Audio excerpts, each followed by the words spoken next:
Hello everyone, welcome to Telugu web tech. నా పేరు కళ్యాణ్. ఈ వీడియో హెచ్టిఎంఎల్, సిఎస్ఎస్, జావా స్క్రిప్ట్కి సంబంధించి ఒక క్రాష్ కోర్స్. ఈ కోర్స్లో సబ్జెక్ట్స్కి సంబంధించిన టాపిక్స్తో పాటు ఆ టాపిక్స్కి ఉండే ఇంటర్వ్యూ క్వశ్చన్స్ ఏంటి, వాటిని ఎలా ఆన్సర్ చేయాలో ఈ వీడియోలో ఎక్స్ప్లెయిన్ చేశాను. బేసిక్గా ప్రతి వెబ్ డెవలపర్కి హెచ్టిఎంఎల్, సిఎస్ఎస్, జావా స్క్రిప్ట్లో మంచి నాలెడ్జ్ ఉండాలి. అంటే ఈ మూడు కూడా వెబ్ డెవలప్మెంట్కి ఒక మంచి ఫౌండేషన్. సో ఎప్పుడైతే మనం ఫండమెంటల్స్లో స్ట్రాంగ్గా ఉంటామో అప్పుడు మనం చేసే వర్క్ మీద మనకి ఇంట్రెస్ట్ పెరుగుతుంది. మన వర్క్ రిజల్ట్స్ ఇస్తున్నప్పుడు మనలో ఎగ్జైట్మెంట్తో పాటు మన మీద మనకి కాన్ఫిడెన్స్ కూడా పెరుగుతుంది. ఆ కాన్ఫిడెన్స్తో మనం క్రియేటివ్గా ఆలోచిస్తాం, ప్రాజెక్ట్స్ బాగా చేస్తాం, మనకు ఒక ఐడెంటిటీ వస్తుంది, కెరియర్లో సక్సెస్ అవుతాం. కెరియర్లో సక్సెస్ అంటే ఆ తర్వాత మీకు తెలుసు. సో ఎవరైతే వెబ్ డెవలప్మెంట్ని కెరియర్గా ఎంచుకున్నారో, లేదా మొదలు పెడుతున్నారో, లేదా ఆల్రెడీ కోర్స్ నేర్చుకొని ఇంటర్వ్యూస్కి ప్రిపేర్ అవుతున్నారో అందరికీ కూడా ఈ సిరీస్ ఉపయోగపడుతుంది. అంటే ఇవే క్వశ్చన్స్ ఇంటర్వ్యూస్లో అడుగుతారని నా ఉద్దేశం కాదు. ఏ ఇంటర్వ్యూ అయినా మన స్కిల్స్ని టెస్ట్ చేయడానికే ఇంటర్వ్యూ చేస్తారు. సో దాన్ని దృష్టిలో పెట్టుకొని ఈ కోర్స్ డిజైన్ చేశాను. ఎందుకంటే అసలు ఈ సబ్జెక్ట్స్ ఏంటి అని చాలామందికి తెలిసినా వీటిలో ఎన్ని టాపిక్స్ ఉన్నాయి, ఏ టాపిక్ దేనికి ఉపయోగపడుతుంది అనేది చాలామందికి కన్ఫ్యూజన్ ఉంది. అందుకే ఈ వీడియోలో హెచ్టిఎంఎల్, సిఎస్ఎస్, జావా స్క్రిప్ట్కి సంబంధించి ఆల్మోస్ట్ అన్ని topics theory with interview questions explain చేశాను. అండ్ మీరు కాన్సెప్ట్స్ ప్రాక్టీస్ చేయడానికి రీసోర్సెస్, వాటి లింక్స్ కూడా ఇచ్చాను. అండ్ నేను ఈ సిరీస్లో యూజ్ చేసిన స్లైడ్స్ కూడా లింక్ డిస్క్రిప్షన్లో ప్రొవైడ్ చేస్తాను. మీరు ఈ టాపిక్స్ ఫాలో అవ్వడానికి స్లైడ్స్ ఉపయోగపడతాయి. అండ్ టాపిక్స్ని వీడియోలో ఉన్న టైం స్టాంప్స్తో కూడా ఫాలో అవ్వచ్చు. సో ఈ వీడియో మీద మీ ఒపీనియన్ ఏంటో కామెంట్ చేయండి. మీరు అడిగితే రియాక్ట్ మీద కూడా ఇలాంటి వీడియో చేస్తాను. సో మొదటగా హెచ్టిఎంఎల్తో మొదలు పెడదాం. సో మన first question, what is HTML? చూడండి, వెబ్ డెవలప్మెంట్లో అందులోనూ ఫ్రంట్ ఎండ్లో మనం అవుట్పుట్ చూపించడానికి వెబ్ పేజ్ అనేది కంపల్సరీగా కావాలి. సో ఆ వెబ్ పేజ్ మనకి ఇనీషియల్గా క్రియేట్ చేసేదే ఈ హెచ్టిఎంఎల్. అంటే మన ప్రాజెక్ట్లో ఫైల్ క్రియేట్ చేసి ఎప్పుడైతే ఈ .html అనే ఎక్స్టెన్షన్ ఇస్తామో ఈ ఫైల్ పేరుతో ఒక వెబ్ పేజ్ అనేది క్రియేట్ అవుతుంది. అండ్ ఈ వెబ్ పేజ్లో మనకి కావాల్సిన కంటెంట్ అనేది డెవలప్ చేసుకోవచ్చు. సో వాట్ ఈస్ హెచ్టిఎంఎల్ అనే క్వశ్చన్కి ఆన్సర్ ఏంటంటే, HTML stands for hyper text markup language. It creates web pages and gives structure to our document. And ఇప్పుడు next question, what is structure and how you create structure with HTML? బేసిక్గా హెచ్టిఎంఎల్తో మనం create చేసే web పేజ్ని document అని కూడా అంటారు. ఈ డాక్యుమెంట్ని structure చేయడానికి హెచ్టిఎంఎల్ మనకి కొన్ని ట్యాగ్స్ ప్రొవైడ్ చేస్తుంది. ఈ ట్యాగ్స్ ద్వారా డాక్యుమెంట్ని స్ట్రక్చర్ చేస్తాం. ఈ స్ట్రక్చర్ చేసేటప్పుడు మనకి యూజ్ అయ్యే tags HTML tag, head tag, title tag and body tag. మన డాక్యుమెంట్కి ఏ పేరు అయితే పెడదాం అనుకుంటున్నామో ఆ పేరుని ఈ టైటిల్ ట్యాగ్స్ మధ్యలో రాస్తాం. అలాగే మన వెబ్ పేజ్లో చూపించే కంటెంట్ అంతా కూడా ఈ బాడీ ట్యాగ్స్ మధ్యలో రాస్తాం. సో హెచ్టిఎంఎల్లో చాలా ట్యాగ్స్ ఉన్నప్పటికీ బేసిక్గా మనం డాక్యుమెంట్ని స్ట్రక్చర్ చేయడానికి మనకి ఈ ట్యాగ్స్ ఉపయోగపడతాయి. అండ్ ఈ డాక్ టైప్ మొత్తాన్ని కలిపి ఒక బాయిలర్ ప్లేట్ అంటారు. ఇన్స్టెంట్గా మనం ఈ బాయిలర్ ప్లేట్ని ఒక షార్ట్కట్లో క్రియేట్ చేయడానికి మనం యూజ్ చేసేది షిఫ్ట్ అండ్ 1 హిట్ చేస్తే మనకు ఒక ఎక్స్క్లమేషన్ మార్క్ ఫామ్ అవుతుంది. దీన్ని హిట్ చేసి ఈ బాయిలర్ ప్లేట్ని మనం ఇన్స్టెంట్గా క్రియేట్ చేయొచ్చు. And what is structure and how you create structure in HTML అనే క్వశ్చన్కి ఆన్సర్ వచ్చి, the structure is organising output as document. The document in HTML is structured with set of tags like HTML, head, title and body tags. And next question, what is element and explain its types? So ఇక్కడ element అంటే ఒక container అని చెప్పొచ్చు. అంటే హెచ్టిఎంఎల్లో మనకి tags ఉన్నాయని చెప్పుకున్నాం కదా, ఈ ట్యాగ్స్ మధ్యలో ఉండే అంటే ఈ ఓపెనింగ్ ట్యాగ్, క్లోజింగ్ ట్యాగ్, ఈ ట్యాగ్స్ మధ్యలో కంటెంట్ ఏదైతే రాస్తామో ఈ ట్యాగ్స్కి ఉన్న బిహేవియర్ని బట్టి ఈ కంటెంట్ తాలూకా అవుట్పుట్ మనకి స్క్రీన్ మీద కనిపిస్తుంది. అయితే ఇక్కడ ఎలిమెంట్ ఏంటంటే ఈ ట్యాగ్స్ మధ్యలో అంటే ఓపెనింగ్ ట్యాగ్, క్లోజింగ్ ట్యాగ్ మధ్యలో ఉన్న కంటెంట్ ఈ మొత్తాన్ని కలిపి ఒక ఎలిమెంట్ అంటారు. ఇది చూడండి, ఇక్కడ బాడీ ట్యాగ్స్ ఉన్నాయి కదా, ఈ body tag, opening tag and closing tag ఈ మధ్యలో ఉన్న కంటెంట్తో కలిపి ఇది ఒక బాడీ ఎలిమెంట్.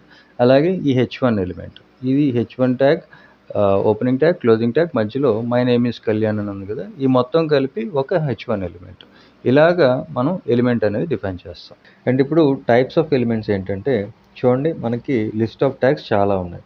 వీటిలో ఈ ట్యాగ్స్ బిహేవియర్ని బట్టి మనకి ఎలిమెంట్స్కి అనేవి పేర్లు పెడతాం. అంటే H1 ట్యాగ్ యూస్ చేస్తే H1 element, H2 tag use చేస్తే H2 ఎలిమెంట్, అలాగే ఫామ్ ట్యాగ్ యూస్ చేస్తే form element, table tag use చేస్తే టేబుల్ ఎలిమెంట్. ఇలాగా ట్యాగ్స్కున్న బిహేవియర్ని బట్టి మనం ఎలిమెంట్స్కి వాటి తాలూకా పేర్లు అనేది పెడతాం. సో ఇవే టైప్స్ ఆఫ్ ఎలిమెంట్స్. అండ్ ఈ question what is element and its టైప్స్కి ఆన్సర్ ఏంటంటే, an element is a fundamental building block used to define the structure and content of a web page. Each HTML element consists of an opening and closing tag. There are many types of elements, example div element, form element, table element, etc. Types of element depends upon the tags used to create element. So ఈ element అనే క్వశ్చన్కి ఈ విధంగా answer చేయొచ్చు. And next question what is parent element and empty element. And ఇక్కడ parent element ఏంటంటే, మనకి ఒక ఎలిమెంట్ ఉండి ఆ ఎలిమెంట్ లోపల ఇంకొన్ని ఎలిమెంట్స్ ఉంటే ఏ ఎలిమెంట్ లోపల ఎలిమెంట్స్ ఉన్నాయో అదే పేరెంట్ ఎలిమెంట్. ఇక్కడ చూడండి ఒక డివ్ ఎలిమెంట్ ఉంది. ఈ డివ్ ఎలిమెంట్ లోపల నెంబర్ ఆఫ్ ఎలిమెంట్స్ ఉన్నాయి. సో ఇప్పుడు ఈ ఎలిమెంట్ లోపల ఏవైతే నెంబర్ ఆఫ్ ఎలిమెంట్స్ ఉన్నాయో ఇది పేరెంట్ ఎలిమెంట్ అవుతుంది. ఇవన్నీ కూడా కలెక్టివ్గా చైల్డ్ ఎలిమెంట్స్. అండ్ ఈ ఎంప్టీ ఎలిమెంట్స్ ఏంటంటే, జనరల్గా ఈ ఎంప్టీ ఎలిమెంట్ అనే పదం విని ఈ ట్యాగ్స్ మధ్యలో కంటెంట్ ఏం లేకుండా ఖాళీగా ఉండే ఎలిమెంట్ని ఎంప్టీ ఎలిమెంట్స్ అంటారు అనుకుంటాం, కానీ అలా కాదు. క్లోజింగ్ ట్యాగ్ లేకుండా ఉండే ఎలిమెంట్ని ఎంప్టీ ఎలిమెంట్స్ అంటారు, లేదా వీటిని సెల్ఫ్ క్లోజింగ్ ట్యాగ్స్ అని కూడా అనొచ్చు. ఈ image tag, break tag, input tag, HR tag ఇవి సెల్ఫ్ క్లోజింగ్ ట్యాగ్స్. వీటికి క్లోజింగ్ ట్యాగ్స్ ఉండవు. వీటిలో ఇమేజ్ అండ్ ఇన్పుట్ ఎలిమెంట్స్ని ఎంప్టీ ఎలిమెంట్స్ అంటారు. And what is parent element and empty ఎలిమెంట్కి ఆన్సర్ ఏంటంటే, ఆ parent element is like a container that holds elements inside. ఇది పేరెంట్ ఎలిమెంట్. ఎంప్టీ ఎలిమెంట్ ఏంటంటే, an empty element does not need closing tags. Example image tag and input tag. And next question, what is attribute and explain its types. ఇక్కడ attribute అంటే ఒక ఎలిమెంట్కి ఎడిషనల్గా ఇన్ఫర్మేషన్ని provide చేసేదాన్ని attribute అంటారు. ఇక్కడ చూడండి ఈ div ఎలిమెంట్కి క్లాస్ పేరుతో ఒక attribute ఇచ్చి ఈ క్లాస్ attributeకి వాల్యూ కింద కంటైనర్ అని ఇచ్చాం. అంటే ఇప్పుడు ఈ డివ్ ఎలిమెంట్ని మనం క్లాస్ ఎలిమెంట్ అని కూడా అనొచ్చు. అలాగే ఈ క్లాస్ ఎలిమెంట్కి మనం పెట్టిన పేరు కంటైనర్. అలాగే ఈ పారాగ్రాఫ్ ట్యాగ్ కూడా. అండ్ ఈ ఇమేజ్ ట్యాగ్, ఇన్పుట్ ట్యాగ్స్కి కూడా అట్రిబ్యూట్స్ పాస్ చేసాం. వీటి ద్వారా ఈ ఎలిమెంట్స్కి ఇన్ఫర్మేషన్ ప్రొవైడ్ చేస్తాం. సో ఇవి అట్రిబ్యూట్స్ అంటే. And types of attributes. ఈ అట్రిబ్యూట్స్లో చాలా రకాలు ఉన్నాయి. వీటిలో కామన్గా యూజ్ చేసేవి గ్లోబల్ అట్రిబ్యూట్స్. ఈ ఐడి అట్రిబ్యూట్, క్లాస్ అట్రిబ్యూట్, ఎలిమెంట్స్ని స్టైల్ చేయడానికి స్టైల్ అట్రిబ్యూట్, ఇమేజెస్కి పాత్ ఇవ్వడానికి సోర్స్ అట్రిబ్యూట్, లింక్ ట్యాగ్స్కి అడ్రస్ని ప్రొవైడ్ చేయడానికి ఈ href అట్రిబ్యూట్స్. ఇవి కొన్ని రకాల attributes. And what is attribute and what are the types of attributes అనే క్వశ్చన్కి ఆన్సర్ ఏంటంటే, an attribute provides additional information to an element and it's always written inside the opening tag of the element. And types of attributes kochi, there are many types of attribute. Example id attribute, class attribute, style, source, href attributes and so on. And ఇప్పుడు next question, what is the difference between id attribute and class attribute? First of all, id అనేది ఒక ఎలిమెంట్కి ఒక వాల్యూతో మాత్రమే ఉంటుంది. అది కూడా ఒక element ID value ఇంకొక ఎలిమెంట్తో రిపీట్ కాదు. అంటే ప్రతి ఐడికి ఒక యూనిక్ వాల్యూ ఉంటుంది. అదే క్లాస్ అట్రిబ్యూట్ అయితే ఒక క్లాస్కి మనం ఎన్నైనా వాల్యూస్ ఇవ్వచ్చు. అయితే వాల్యూకి మధ్యన స్పేస్ ఉంటుంది. అలాగే ఒక క్లాస్ వాల్యూ ఎన్ని ఎలిమెంట్స్తో అయినా రిపీట్ అవ్వచ్చు. ఫర్ ఎగ్జాంపుల్ ఇక్కడ చూడండి, ఈ ఎలిమెంట్స్కి ఐడీస్ ఉన్నాయి. అయితే ఒక ఐడి వాల్యూ ఇంకొక ఎలిమెంట్తో రిపీట్ కాలేదు. అండ్ ఒక ఐడికి ఒక వాల్యూ మాత్రమే ఉంటుంది. అదే క్లాస్ అట్రిబ్యూట్స్కి అయితే ఒకే క్లాస్కి ఎన్నైనా వాల్యూస్ ఇవ్వచ్చు. అదే క్లాస్ వాల్యూతో ఇంకొన్ని ఎలిమెంట్స్ కూడా రిపీట్ అవ్వచ్చు. ఇలా రిపీట్ అవుతున్న క్లాస్ ఎలిమెంట్స్ అన్నిటినీ కలిపి ఒక గ్రూప్ ఆఫ్ ఎలిమెంట్స్ లాగా కూడా మనం క్రియేట్ చేయొచ్చు. సో ఐడికి క్లాస్కి డిఫరెన్స్ ఏంటి అనే క్వశ్చన్కి ఆన్సర్ ఏంటంటే, ID is use to uniquely identify a single element, while class is use to group together multiple elements. And next question, how you create a table in HTML. HTMLలో table create చేయడానికి మనం use చేసేది table tag.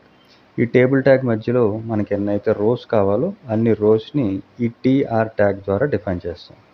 టేబుల్కి కావాల్సిన హెడర్స్ని రాయడానికి TH అంటే table header tag use చేస్తాం.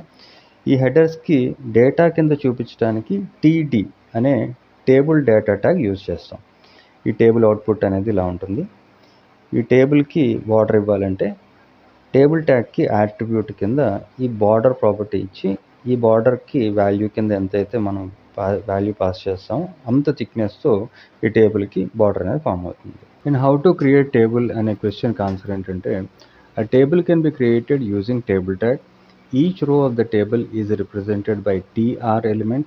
Within each row, th element is used to define table headers and td elements are used to define table cells. And next question, how to embed videos in web page. Videos in web page లో చూపించాలి అంటే మనం use చేసేది video tag. మన ప్రాజెక్ట్లో video ఉంది, దాన్ని web పేజ్లో చూపించాలి అంటే ఈ వీడియో ట్యాగ్ యూజ్ చేసి సోర్స్ ఎలిమెంట్కి వాల్యూ కింద మన వీడియో ఎక్కడుందో ఆ పాత్ ఇవ్వాలి. అలాగే టైప్ యాట్రిబ్యూట్కి ఈ వీడియో ఫార్మేట్ ఏంటో కూడా డిఫైన్ చేయాలి. అదే యూట్యూబ్ వీడియోని చూపించేటట్టయితే మనం యూజ్ చేసేది ఐఫ్రేమ్ ట్యాగ్. ఈ ఐఫ్రేమ్ ట్యాగ్కి సోర్స్ కింద మనం ఏ వీడియో అయితే చూపిస్తున్నామో ఆ వీడియో లింక్ని ఈ సోర్స్కి వాల్యూ కింద ఇవ్వాలి. ఇలా ఇచ్చిన తర్వాత మన వీడియోస్ అనేవి ఇలా కనిపిస్తాయి. ఇదే ఈ వీడియోస్ని రీసైజ్ చేయాలంటే ఈ ట్యాగ్స్కి యాట్రిబ్యూట్స్ కింద width and height properties define చేసి మనకి కావాల్సిన సైజులో మనం వీడియోస్ని ప్రజెంట్ చేయొచ్చు. And how you show videos in web page అనే క్వశ్చన్కి ఆన్సర్ వచ్చి the video element is used to embed a video in to the web page. The source element specifies the video file to be played and it's type. And to embed an external video, we use iframe element with source attribute to set video URL. And next question, what are semantic elements? Semantic elements అంటే చూడండి, జనరల్గా మనం HTMLలో structure create చేసేటప్పుడు కొన్ని elements తీసుకొని అవి మనకు అర్థమయ్యేలాగా కొన్ని పేర్లు పెడతాం, లైక్ హెడర్ అని, సెక్షన్ అని, ఫుటర్ అని ఇలా. అయితే సిమెంటిక్ ట్యాగ్స్ యూజ్ చేసి ఈ ఎలిమెంట్స్ మనం క్రియేట్ చేయొచ్చు. అవి ఈ header tag, section tag, aside tag అంటే సైడ్ బార్ అని అర్థం, ఈ article tag, footer tag. So ఈ ట్యాగ్స్ యూజ్ చేయటం వల్ల ఏ కోడ్ దేనికి సంబంధించిందో మనకి ఈజీగా తెలుస్తుంది. సో వాట్ ఆర్ సిమాంటిక్ ఎలిమెంట్స్కి ఆన్సర్ ఏంటంటే semantic elements provide meaningful structure like header, nav, section, article, aside and footer. And next question, what are input elements and explain its types. బేసిక్గా యూజర్ నుంచి details తీసుకొని web పేజ్లో చూపించడానికి ఉపయోగపడేవే ఈ input elements. ఈ క్వశ్చన్కి ఆన్సర్ ఏంటంటే inputs are elements that allows users to input data into a web page. Inputs are typically used with in forms to collect information from users. అంటే user డీటెయిల్స్ని ఫామ్స్లో ఒక ఇన్పుట్ ఎలిమెంట్స్ ద్వారా మనం user details తీసుకొని web పేజ్లో చూపించడానికి ఈ ఇన్పుట్ ఎలిమెంట్స్ మనకి ఉపయోగపడతాయి. అండ్ ఇన్పుట్ టైప్స్లో చాలా రకాలు ఉన్నాయి. వీటిలో మనం రెగ్యులర్గా యూజ్ చేసేది text, password, radio, number, image, check box, button, colour, email, file, hidden. ఈ ఇన్పుట్ ఎలిమెంట్స్కి టైప్ యాట్రిబ్యూట్కి వాల్యూ కింద ఏ టైప్ ఆఫ్ వాల్యూ మనం డిఫైన్ చేస్తాము, యూజర్ దగ్గర నుంచి ఆ టైప్ ఆఫ్ డేటాని ఈ ఇన్పుట్ ఫీల్డ్ ద్వారా తీసుకొని మనం వెబ్ పేజ్లో చూపిస్తాం. And next question, what attribute you use to upload image in form. అంటే ఫామ్కి ఏ యాట్రిబ్యూట్ యూజ్ చేసి ఇన్పుట్ ఎలిమెంట్ నుంచి వస్తున్న ఇమేజ్ని అప్లోడ్ చేస్తాం అనేది ఈ క్వశ్చన్. ఇక్కడ చూడండి, జనరల్గా మనం ఇమేజెస్ అప్లోడ్ చేయడానికి ఇన్పుట్ ఎలిమెంట్కి టైప్ అనే యాట్రిబ్యూట్కి ఇమేజ్ అనే వాల్యూ ఇచ్చి ఇమేజెస్ అనేవి అప్లోడ్ చేస్తాం. అయితే ఈ ఫామ్ ఎలిమెంట్ యూజ్ చేసేటప్పుడు మనం ఇమేజెస్ అప్లోడ్ చేయడానికి యూజ్ చేసే యాట్రిబ్యూట్ ఇంక్ టైప్. ఈ యాట్రిబ్యూట్కి వాల్యూ కింద మల్టీపార్ట్ /ఫామ్ డేటా అని ఇచ్చి మనం ఈ ఫామ్ ద్వారా ఈ ఇన్పుట్ ఎలిమెంట్స్ నుంచి వస్తున్న ఇమేజెస్ ఆర్ ఫైల్స్ని అప్లోడ్ చేస్తాం. అండ్ ఈ క్వశ్చన్కి ఆన్సర్ ఏంటంటే the attribute used in form element to upload image is ink type, which is encoding type, and the value for this attribute to handle file uploads is multipart /form data. And CSS series lo mana first question, what is CSS and how to add CSS to document. దీనికి answer ఏంటంటే CSS stands for cascading style sheets. It's a style sheet language used for describing the presentation of a document written in HTML. And types of సిఎస్ఎస్లో మనకి 3 types ఉన్నాయి. ఒకటి inline CSS, రెండోది internal CSS, మూడోది external CSS. వీటిలో priorities కూడా inline సిఎస్ఎస్కి first priority ఉంటుంది, నెక్స్ట్ ప్రయారిటీ ఇంటర్నల్ సిఎస్ఎస్కి, ఆ తర్వాత ప్రయారిటీ ఎక్స్టర్నల్ సిఎస్ఎస్కి. ఫస్ట్ ఇన్లైన్ స్టైలింగ్ ఏంటంటే మనకు ఒక HTML డాక్యుమెంట్ ఉండి ఆ డాక్యుమెంట్లో మనం సెలెక్ట్ చేసుకున్న ఎలిమెంట్ని టార్గెట్ చేయడానికి ఈ స్టార్టింగ్ ట్యాగ్లో స్టైల్ యాట్రిబ్యూట్ ద్వారా మనం డిఫైన్ చేసే స్టైలింగే ఈ inline styling. And next internal CSS. మన HTML డాక్యుమెంట్లో ఈ స్టైల్ ట్యాగ్స్ ద్వారా మన సెలెక్టెడ్ ఎలిమెంట్కి ఇదే పేజ్లో అంటే ఇదే HTML డాక్యుమెంట్లో మనం సెలెక్ట్ చేసుకున్న ఎలిమెంట్కి స్టైలింగ్ అప్లై చేసే ప్రాసెస్సే ఈ internal CSS. And next external CSS. మన HTML డాక్యుమెంట్తో పాటు ఈ CSS ఎక్స్టెన్షన్తో ఒక ఫైల్ క్రియేట్ చేసి ఈ ఫైల్ని మన HTML డాక్యుమెంట్లో లింక్ ట్యాగ్ ద్వారా ఈ CSS ఫైల్ని లింక్ చేసిన తర్వాత మనం సెలెక్ట్ చేసుకున్న ఎలిమెంట్ని ఈ CSS ఫైల్లో స్టైలింగ్ ప్రాపర్టీస్ అప్లై చేస్తూ మన ఎలిమెంట్ని స్టైలింగ్ చేసే ప్రాసెస్సే ఈ external CSS. And next question, what are selectors and explain its types. Selectors in CSS are the identifiers of an element by which we can target element or elements individually or combinedly to apply styling. అంటే మనం HTML డాక్యుమెంట్లో ఉన్న ఎలిమెంట్స్ని మనం ఇండివిజువల్గా కానీ లేదా కలెక్టివ్గా కానీ ఆ ఎలిమెంట్స్ని టార్గెట్ చేస్తూ స్టైలింగ్ అప్లై చేసే ప్రాసెస్సే ఈ సెలెక్టర్స్. అండ్ ఇప్పుడు సెలెక్టర్స్లో ఉన్న types element selector, ID selector, class selector, descendant selector, child selector and attribute selector. And first element selectors. Element selectors అంటే HTMLలో మనకి default elements like heading tag, paragraph tag, span tag, div tag, form tag, table tag ఇలాగ మనకి HTMLలో pre డిఫైన్డ్గా ఉండే ట్యాగ్స్ని మనం element selectors అంటాం. ఈ element సెలెక్టర్స్ని CSSలో డైరెక్ట్గా మనం టార్గెట్ చేసి స్టైలింగ్ కూడా అప్లై చేయొచ్చు. And next ID selector. ID selector అంటే మనం ఒక ఎలిమెంట్ని ఐడి అట్రిబ్యూట్ వాల్యూతో డిఫైన్ చేసి ఆ వాల్యూని టార్గెట్ చేస్తూ స్టైలింగ్ అప్లై చేస్తాం. ఇక్కడ ఐడి అట్రిబ్యూటే ఐడి సెలెక్టర్. ఐడిని మనం టార్గెట్ చేసేటప్పుడు మనం యూజ్ చేయాల్సింది హ్యాష్. అలాగే క్లాస్ సెలెక్టర్స్. క్లాస్ అట్రిబ్యూట్స్కి డిఫైన్ చేసిన వాల్యూస్ని టార్గెట్ చేసి మనం స్టైలింగ్ అప్లై చేస్తాం. ఇక్కడ క్లాస్ అట్రిబ్యూటే క్లాస్ సెలెక్టర్. ఈ క్లాస్ సెలెక్టర్స్ని మనం టార్గెట్ చేసేటప్పుడు CSSలో మనం యూజ్ చేసేది dot. And next descendant selector. ఇక్కడ డిసెండెంట్ సెలెక్టర్ అంటే చైల్డ్ ఎలిమెంట్. ఇక్కడ చూడండి మనకి టైటిల్ అనే ఒక ఎలిమెంట్ లోపల ఈ H2 ఎలిమెంట్ ఉంది. ఇలాగే ఇంకొక H2 ఎలిమెంట్ కూడా ఈ స్టూడెంట్ ఎలిమెంట్ లోపల కూడా ఉంది. అయితే నేను ఈ స్టూడెంట్ ఎలిమెంట్ లోపల ఉన్న ఈ H2 ఎలిమెంట్ని టార్గెట్ చేసి స్టైలింగ్ అనేది అప్లై చేయాలనుకుంటున్నాను. ఇప్పుడు ఈ H2 ఎలిమెంట్ అనేది నేను డాక్యుమెంట్లో డైరెక్ట్గా టార్గెట్ చేస్తే ఇది ఎలిమెంట్ సెలెక్టర్ కాబట్టి డాక్యుమెంట్లో ఉన్న అన్ని H2 ఎలిమెంట్స్ టార్గెట్ అయిపోతాయి. అలా కాకుండా నేను పర్టికులర్గా ఒక ఎలిమెంట్ని టార్గెట్ చేయాలి అంటే అప్పుడు నేను ఈ పేరెంట్ ఎలిమెంట్ ద్వారా మన ఎలిమెంట్ని ఐడెంటిఫై చేసి నేను స్టైలింగ్ అనేది అప్లై చేయొచ్చు.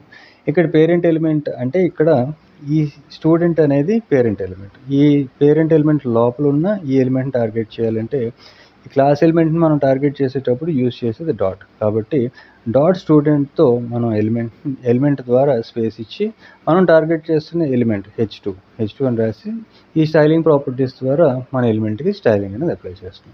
సో ఇది descendant selector. Next question, what are units and explain its types. In CSS, units are used to specify measurements for various CSS properties such as length, width, height, margin, padding, font size and etc. And types of units are percentage, pixel, viewport width and VW, rem, viewport height VH and EM. And units లో percentage unit define చేసేటప్పుడు మనం use చేసేది percentage symbol. ఎక్కువగా ఈ పర్సంటేజెస్ని మనం width and height properties define చేసేటప్పుడు use చేస్తుంటాం. ఇక్కడ 100% అంటే మన స్క్రీన్ లోపల ఉన్న విండో తాలూకా మెజర్మెంట్.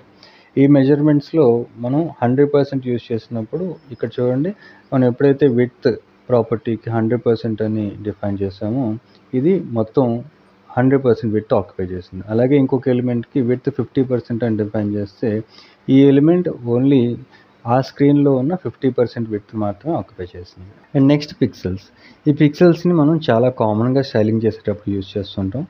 1 పిక్సెల్ అంటే 1 ఇంచులో 96వ భాగం అని చెప్పొచ్చు. ఈ పిక్సెల్స్ని మనం width, height, font size, border, margins, padding ఇలా చాలా రకాల ప్రాపర్టీస్కి మెజర్మెంట్ కింద అండ్ థిక్నెస్ డిఫైన్ చేసేటప్పుడు కూడా ఈ పిక్సెల్స్ని మనం యూజ్ చేయొచ్చు. And next viewport width. ఈ VW అనే మెజర్మెంట్ మనం ఓన్లీ విడ్త్ ప్రాపర్టీస్కి మాత్రమే అప్లై చేస్తాం. ఈ VW అంటే ఈ వ్యూ పోర్ట్ విడ్త్ అనేది మన స్క్రీన్ లోపల కనిపిస్తున్న ఏరియాని ఈ వ్యూ పోర్ట్ అంటారు. ఈ విడ్త్ డిఫైన్ చేసేటప్పుడు ఎంత వాల్యూతో అయితే మనం ఈ వ్యూ పోర్ట్ విడ్త్ అనేది డిఫైన్ చేస్తామో స్క్రీన్లో అంత పర్సెంటేజ్ ఆఫ్ విడ్త్ని ఇది ఆక్యుపై చేస్తుంది. అలాగే హైట్ కూడా. ఈ వ్యూ పోర్ట్ హైట్ని మనం డిఫైన్ చేసేటప్పుడు ఈ VH అనే మెజర్మెంట్ యూస్ చేస్తాం. ఈ హైట్ ప్రాపర్టీకి మనం ఎంత వాల్యూతో అయితే ఈ VH అనే మెజర్మెంట్ అప్లై చేస్తామో ఈ హైట్ ఆక్యుపై చేసేటప్పుడు అంత ఏరియాని ఈ వ్యూ పోర్ట్ హైట్లో మన ఏరియా అనేది ఆక్యుపై చేస్తుంది. And next REM. ఈ REM అనే measurement 1 REM is equal to buy default 16 pixel. అంటే ఒక REM 16 పిక్సెల్స్తో సమానం. మనం ఎప్పుడైతే ఈ REMస్లో డిఫైన్ చేస్తామో అది పిక్సెల్స్లో కన్వర్ట్ చేసుకొని ఆ మెజర్మెంట్ అనేది అప్లై అవుతుంది. ఇక్కడ చూడండి విడ్త్ అనేది 4 REM ఇచ్చారు. ఈ 4 × 16 ఈజ్ ఈక్వల్ టు 64 పిక్సెల్ కాబట్టి ఇది విడ్త్ అనేది 64 పిక్సెల్ మాత్రమే తీసుకుంది. ఇది బై డిఫాల్ట్ 16 పిక్సెల్ ఉన్నప్పటికీ మనం ఈ పిక్సెల్స్ని అంటే REMని కస్టమైజ్ కూడా చేసుకోవచ్చు. అంటే ఒక REM is equal to 10 pixel కింద మార్చాలి అంటే ఈ ఎలిమెంట్కి మనం డిఫైన్ చేసే ఫాంట్ సైజ్ని బట్టి మనం ఈ REM కూడా డిఫైన్ చేయొచ్చు. అంటే ఫాంట్ సైజ్ అనేది 16 పిక్సెల్ కాకుండా 10 పిక్సెల్ అనేది ఇచ్చినప్పుడు మనం REM డిఫైన్ చేస్తే అది 10 పిక్సెల్ కింద కన్వర్ట్ అవుతుంది. అంటే ఈ REMs అనేది ఫాంట్ సైజ్ మీద మనం డిఫైన్ చేసే మెజర్మెంట్ మీద డిపెండ్ అయి ఉంటుంది. అండ్ నెక్స్ట్ EM అనే యూనిట్ మనం ఎలిమెంట్కి డిఫైన్ చేసిన ఫాంట్ సైజ్ మీద డిపెండ్ అయి ఉంటుంది. అంటే మనం ఒక ఎలిమెంట్కి ఎంతైతే ఫాంట్ సైజ్ అనేది డిఫైన్ చేస్తామో దాన్ని బేస్ చేసుకొని ఒక EM అనేది ఫామ్ అవుతుంది. ఫర్ ఎగ్జాంపుల్ ఇక్కడ నేను విడ్త్ అనే ప్రాపర్టీకి 50 EM అనే ఒక వాల్యూ డిఫైన్ చేశాను. ఇప్పుడు ఇక్కడ 1 EM is equal to 10 pixel. అంటే 50 × 10 ఈజ్ ఈక్వల్ టు 500 పిక్సెల్. ఇప్పుడు నేను ఎప్పుడైతే స్టూడెంట్ అనే ఈ ఎలిమెంట్కి విడ్త్ 50 EM ఇచ్చానో ఈ స్టూడెంట్ ఎలిమెంట్ ఇప్పుడు 500 పిక్సెల్ ఆక్యుపై చేస్తుంది. And next what is box model? In CSS, box model describes the structure of an HTML element like content, padding, border and margin. అంటే by default HTMLలో ప్రతి ఎలిమెంట్కి 4 వైపుల నుంచి ఒక area అనేది ఉంటుంది. ఆ ఏరియాని మనం బార్డర్ ద్వారా డిఫరెన్షియేట్ చేసేటప్పుడు బార్డర్కి లోపల ఉన్న ఏరియా ప్యాడింగ్ అవుతుంది, బార్డర్కి బయట ఉన్న ఏరియా మార్జిన్ అవుతుంది. అంటే ఈ HTML ఎలిమెంట్కి 4 వైపులా ఉన్న ఏరియాని మనం ఈ ప్యాడింగ్, బార్డర్ అండ్ మార్జిన్ ద్వారా డిఫైన్ చేయొచ్చు. ఇదే box model. And next question, what are text properties? The text properties are used to control the appearance and behavior of the text in elements such as font size, font weight, font family, text alignment and so on. And text ki మనం use చేసే properties font family, font size, font weight, text align, text decoration, letter spacing, word spacing, text transform, white spacing. ఈ text ప్రాపర్టీస్లో ఇండివిజువల్గా మనం ఈ ప్రాపర్టీస్కి define చేసిన వాల్యూని base చేసుకొని మనకి స్టైలింగ్ అనేది అప్లై అవుతుంది. ఫర్ ఎగ్జాంపుల్ ఈ ఫాంట్ ఫ్యామిలీకి నేను ఏదైతే వాల్యూ అనేది డిఫైన్ చేస్తానో ఆ ఫాంట్ ఫ్యామిలీ మనకి ఈ టెక్స్ట్కి అప్లై అవుతుంది. అలాగే ఈ ఫాంట్ వెయిట్, ఫాంట్ సైజ్ ఇండివిజువల్గా ప్రతి ప్రాపర్టీకి మనం డిఫైన్ చేసే వాల్యూని బేస్ చేసుకొని స్టైలింగ్ అనేది అప్లై అయ్యి మనకు అవుట్పుట్లో ఇలా డిస్ప్లే అవుతుంది. And next question, what is display and explain its types? The display property is used to control the layout behavior of an element. It specifies how elements are shown in the document. అంటే మన డాక్యుమెంట్లో ఉన్న layout, ఆ layout లోపల ఉన్న ఎలిమెంట్స్ని మనం ఏ విధంగా చూపిద్దాం అనుకుంటున్నాం అనేది ఈ డిస్ప్లే ప్రాపర్టీ ద్వారా మనం డిఫైన్ చేయొచ్చు. అండ్ ఈ డిస్ప్లే ప్రాపర్టీలో మనకున్న types block, inline block, none, flex and grid. ముందుగా బ్లాక్ అండ్ ఇన్లైన్ చూద్దాం. ఈ డిస్ప్లే ప్రాపర్టీకి మనం బ్లాక్ అని డిఫైన్ చేసినప్పుడు ఏ ఎలిమెంట్కి అయితే డిస్ప్లే బ్లాక్ అని డిఫైన్ చేస్తామో ఆ ఎలిమెంట్ అనేది డాక్యుమెంట్లో ఉన్న 100% విడ్త్ని ఆక్యుపై చేస్తుంది. అంటే ఈ ఎలిమెంట్ పక్కన ఇంకొక ఎలిమెంట్కి ప్లేస్ అనేది ఇవ్వదు, ఈ నెక్స్ట్ ఎలిమెంట్ని కిందకు తోసేస్తుంది. అదే ఇన్లైన్ అంటే డిస్ప్లే ప్రాపర్టీకి ఇన్లైన్ డిఫైన్ చేసినప్పుడు ఈ ఎలిమెంట్ లోపల ఉన్న కంటెంట్ ఎంతైతే ఉందో అంత ఏరియా మాత్రమే ఇది ఆక్యుపై చేస్తుంది, అది కూడా ఒక లైన్లో ఫామ్ అవుతుంది. అంతే తప్పించి ఈ ఎలిమెంట్కి ఎక్స్ట్రాగా విడ్త్ అండ్ హైట్ అనేది మనం అప్లై చేయడం కుదరదు. ఈ ఎలిమెంట్కి ఎంతైతే కంటెంట్ ఉందో ఆ కంటెంట్ ఎంత ఏరియాను ఆక్యుపై చేస్తుందో అంత మాత్రమే ఒక లైన్లో ఈ ఎలిమెంట్స్ అనేవి ఫామ్ అవుతాయి. అదే మన ఎలిమెంట్స్ని ఒక లైన్లో చూపిస్తూ ఇండివిజువల్గా ఎలిమెంట్స్కి కస్టమ్గా మనం విడ్త్ అండ్ హైట్ డిఫైన్ చేయాలంటే అప్పుడు మనం యూజ్ చేసేది ఇన్లైన్ బ్లాక్. అంటే మనం సెలెక్ట్ చేసుకున్న ఎలిమెంట్స్కి డిస్ప్లే ప్రాపర్టీకి ఇన్లైన్ బ్లాక్ అని డిఫైన్ చేసినప్పుడు ఈ ఎలిమెంట్స్ అన్నీ కూడా ఒక లైన్లో ఫామ్ అవటమే కాదు, మనం ఇండివిజువల్గా ఎలిమెంట్కి ఈ విడ్త్ అండ్ హైట్ అనేది కూడా మనకు కావాల్సిన విధంగా డిఫైన్ చేయొచ్చు. అండ్ మన నెక్స్ట్ ప్రాపర్టీ డిస్ప్లే ఫ్లెక్స్. ఈ ఫ్లెక్స్ ద్వారా మన ఎలిమెంట్స్కి ఒక డైరెక్షన్, వాటి తాలూకా అలైన్మెంట్ అండ్ ఎలిమెంట్స్ని డిఫరెంట్ సైజెస్లో ఎలా డిఫైన్ చేయాలో కూడా మనం ఫ్లెక్స్ ద్వారా ఈజీగా చేయొచ్చు. అండ్ ఈ ఫ్లెక్స్ నేర్చుకోవడానికి మనకు బాగా ఉపయోగపడేది flexboxfroggy.com. ఈ సైట్లో అన్ని ప్రాపర్టీస్కి సంబంధించి డిఫరెంట్ లెవెల్స్లో ఒక గేమ్ ఉంటుంది. ఈ గేమ్ ద్వారా ఈ ఫ్లెక్స్ని మనం ఈజీగా నేర్చుకోవచ్చు. And next display property value grid. ఈ గ్రిడ్ ద్వారా మనం పేజ్ డిజైన్ చేసేటప్పుడు రోస్ అండ్ కాలమ్స్ డిఫైన్ చేస్తూ ఎలిమెంట్స్ని యూనిఫామ్గా, అలాగే కావలసిన ఎలిమెంట్స్ని కస్టమ్ సైజెస్లో కూడా చూపించవచ్చు. ఈ గ్రిడ్లో ఉన్న అన్ని ప్రాపర్టీస్ని బాగా ప్రాక్టీస్ చేయడానికి మనకు ఉపయోగపడేది cssgridgarden.com. ఈ సైట్లో గ్రిడ్ ప్రాపర్టీస్ని డిఫరెంట్ లెవెల్స్లో గేమ్ ద్వారా ఈజీగా నేర్చుకోవచ్చు. అండ్ మన next question, what are positions and explain its types. The position property determines the position of an element depending on parent element or document based on value we define. అంటే ఈ position ప్రాపర్టీకి మనం define చేసే వాల్యూని base చేసుకొని మన element తాలూకా position అనేది మనం డిఫైన్ చేయొచ్చు. అండ్ ఈ పొజిషన్ ప్రాపర్టీకి ఉన్న different types of values static, relative, absolute, fixed and sticky. By default ప్రతి ఎలిమెంట్ కూడా స్టాటిక్ పొజిషన్తోనే ఉంటుంది. అయితే ఎలిమెంట్స్ని ఇండివిజువల్గా మూవ్ చేయాలంటే మనకి పొజిషన్కి వాల్యూస్ కింద రిలేటివ్ అండ్ అబ్సల్యూట్ ప్రాపర్టీస్ ఉపయోగపడతాయి. అండ్ పొజిషన్ రిలేటివ్ డిఫైన్ చేసినప్పుడు టార్గెట్ చేసిన ఎలిమెంట్స్ని మూవ్ చేయాలంటే మనం యూజ్ చేయాల్సినవి హెల్పర్ ప్రాపర్టీస్. ఇవే టాప్, రైట్, బాటమ్, లెఫ్ట్. ఈ హెల్పర్ ప్రాపర్టీస్కి వాల్యూస్ డిఫైన్ చేయడం ద్వారా ఎలిమెంట్స్ని మూవ్ చేయొచ్చు. అయితే పొజిషన్ ప్రాపర్టీకి రిలేటివ్ వాల్యూ ఇచ్చినప్పుడు ఈ ఎలిమెంట్ తన పొజిషన్ని కోల్పోదు. అంటే ఈ ఎలిమెంట్ ప్లేస్లోకి ఇంకొక ఎలిమెంట్ని రానివ్వదు. కానీ మనం డిఫైన్ చేసిన పొజిషన్లోకి మాత్రం ఈ ఎలిమెంట్ మూవ్ అవుతుంది. అలాగే పొజిషన్ అబ్సల్యూట్ డిఫైన్ చేసినప్పుడు కూడా హెల్పర్ ప్రాపర్టీస్ యూజ్ చేసి ఎలిమెంట్ని మూవ్ చేస్తాం. కానీ పొజిషన్ అబ్సల్యూట్ డిఫైన్ చేసినప్పుడు ఎలిమెంట్ తన ప్లేస్ని కోల్పోతుంది. అంటే ఈ ఎలిమెంట్ ప్లేస్లోకి ఇంకొక ఎలిమెంట్ వచ్చేస్తుంది. తర్వాత మనం డిఫైన్ చేసిన పొజిషన్లోకి ఈ టార్గెట్ చేసిన ఎలిమెంట్ మూవ్ అవుతుంది. అండ్ పొజిషన్ ఫిక్స్డ్ డిఫైన్ చేసినప్పుడు హెల్పర్ ప్రాపర్టీస్ ద్వారా ఏ పొజిషన్ అయితే మనం డిఫైన్ చేస్తామో ఆ పొజిషన్లోకి ఈ ఎలిమెంట్ ఫిక్స్డ్గా ఉండిపోతుంది. ఈ ఎలిమెంట్ తప్పించి మిగతా ఎలిమెంట్స్ అన్నీ స్క్రోల్ అవుతాయి, కానీ మనం టార్గెట్ చేసిన ఎలిమెంట్ మాత్రం కదలకుండా డాక్యుమెంట్లో ఫిక్స్డ్గా ఉండిపోతుంది. అలాగే పొజిషన్ స్టిక్కీ కూడా ఫిక్స్డ్ లాగే బిహేవ్ చేస్తుంది. కానీ హెల్పర్ ప్రాపర్టీ టాప్ ద్వారా ఎంత ఏరియా అయితే డిఫైన్ చేస్తామో అంత ఏరియా వరకు పొజిషన్ స్టాటిక్గా బిహేవ్ చేసి ఆ తర్వాత ఏరియా నుంచి ఈ ఎలిమెంట్ కదలకుండా ఫిక్స్డ్గా ఉండిపోతుంది. And next question, what is inheritance? Inheritance in CSS is acquiring some properties from parent element.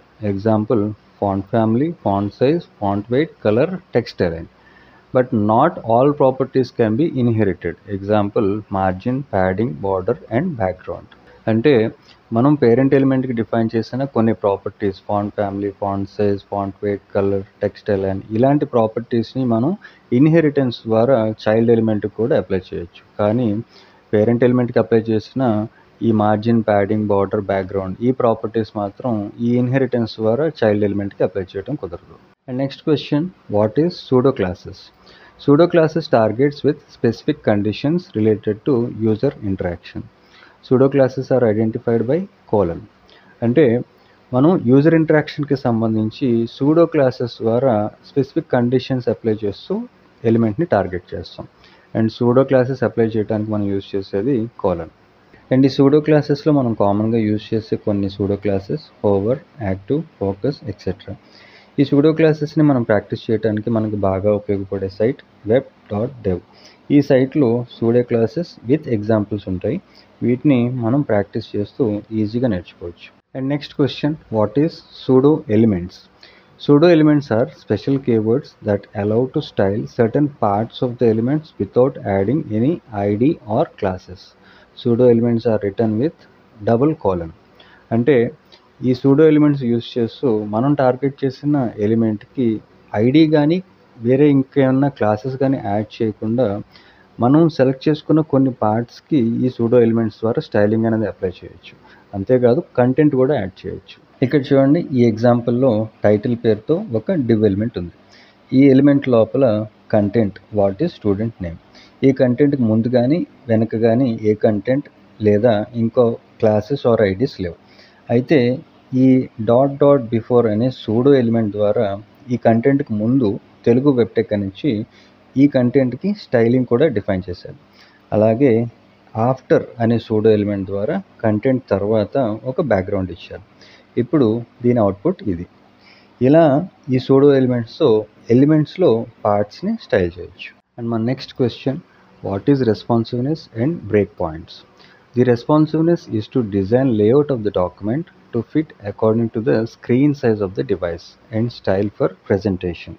అంటే సిఎస్ఎస్ ద్వారా డిఫరెంట్ డివైజెస్లో ఉండే స్క్రీన్ సైజెస్ని బట్టి మన లేఅవుట్ని ఎలా కనిపించాలో డిజైన్ చేసేదే ఈ రెస్పాన్సివ్నెస్.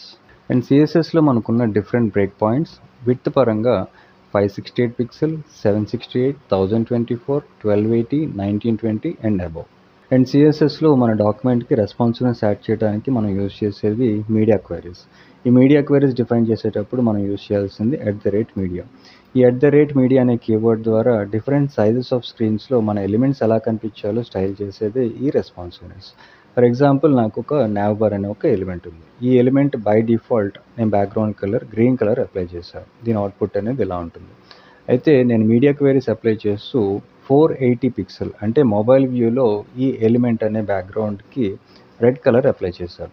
ఇప్పుడు ఇది మొబైల్ వ్యూలో మనకి ఈ పార్ట్ అనేది రెడ్ కలర్లోకి చేంజ్ అయ్యింది.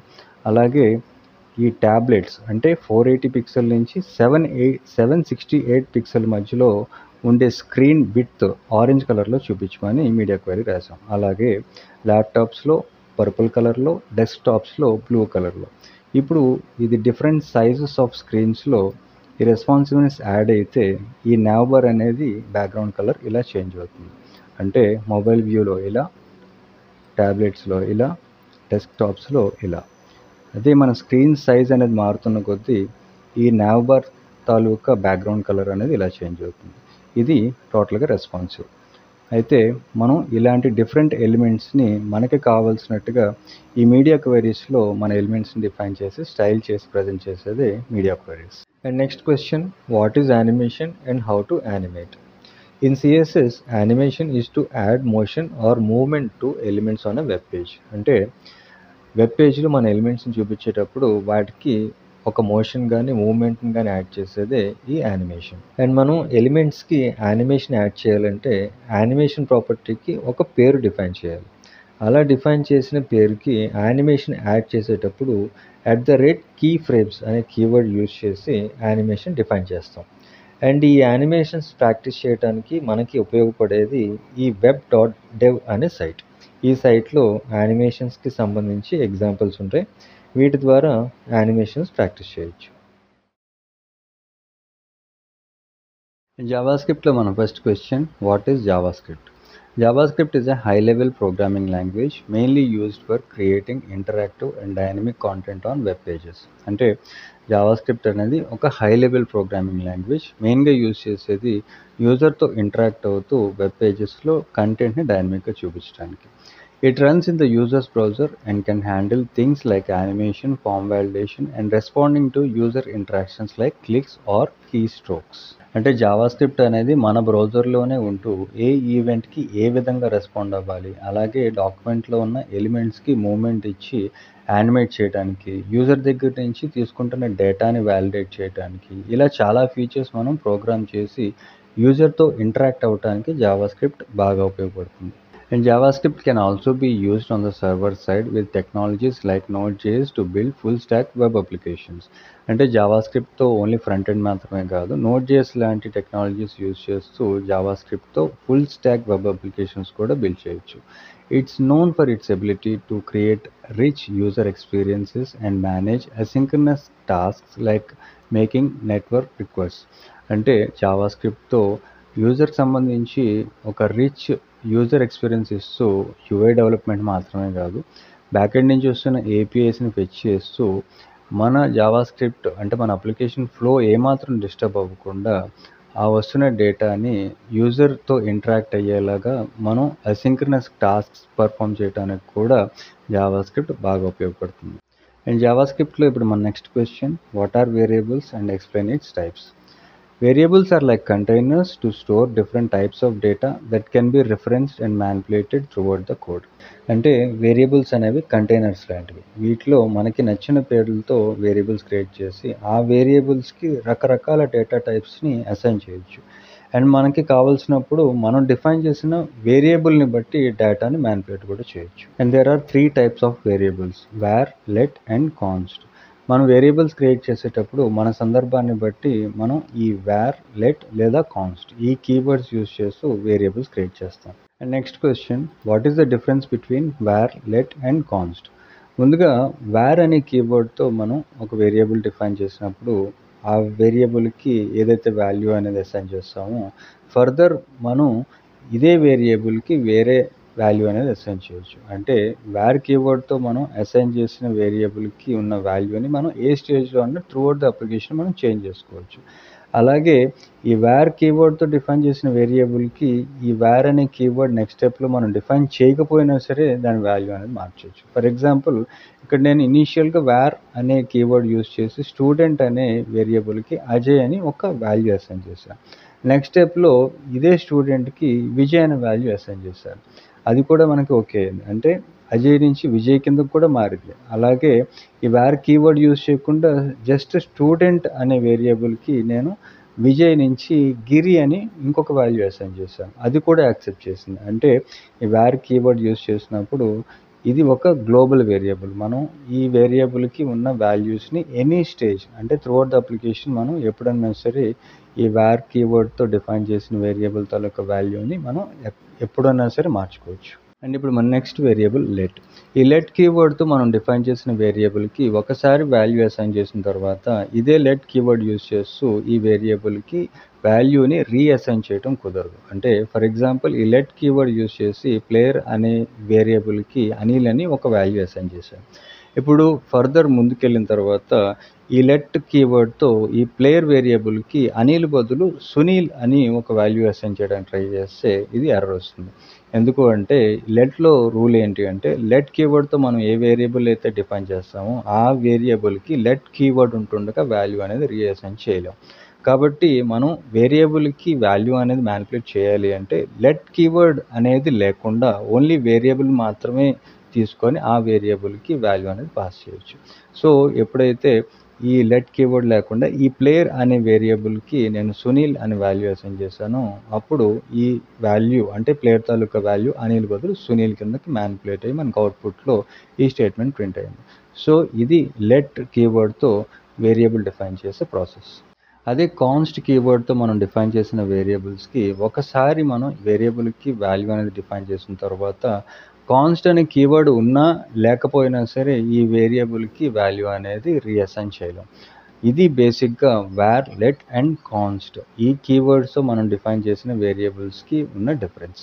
And next question, what are operators? In JavaScript, there are different types of operators like arithmetic operators, assignment operators, comparison operators, logical operators, increment and decrement operators, conditional or ternary operators. జావాస్క్రిప్ట్లో మనం programming చేసేటప్పుడు different కండిషన్స్లో మనం operations perform చేయడానికి ఈ operators బాగా ఉపయోగపడతాయి. And next question, what are data types? In JavaScript, data types defines the kind of data that variable can hold.